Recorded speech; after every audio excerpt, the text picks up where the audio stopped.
ఇవాళ తెలంగాణ శాఖంలో గోలిచిన పప్పు పొట్టు పెసర పప్పు నానబెట్టి చల్లించుకొని ఇట్లా పక్కకు పెట్టుకున్న తర్వాత వెల్లిపాయ పచ్చిమిరపకాయ జీలకర్ర అన్నీ వేసి దీన్ని మంచిగా మిక్సీలో వక్క ముక్క దంగేటట్టుగా మిక్సీ పట్టుకోవాలి. ముద్ద ముద్ద చేయొద్దు, ఇట్లా వక్క ముక్క చూపెట్టినట్టు ఉండాలి. దీనికి ఉప్పు, పసుపు, ధనియాల పొడి, కారం వేసుకుంటారు. కానీ మా మిరపకాయలు విరగ కారం ఉన్నాయి, అందుకని మేము కారం వేయలే.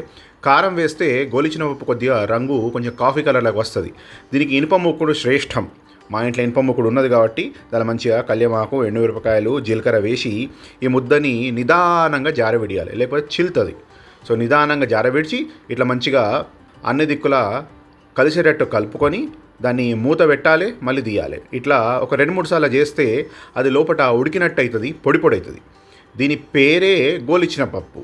గోలిచిన పప్పు కాబట్టి ఇది ముద్ద ముద్ద ఉండద్దు, గోలిచిన లెక్క ఉండాలి. ఇక లాస్ట్కి ఒకసారి మగ్గిన తర్వాత ఇట్లా తీస్తే చూడు ఎంత అద్భుతంగా ఉన్నది.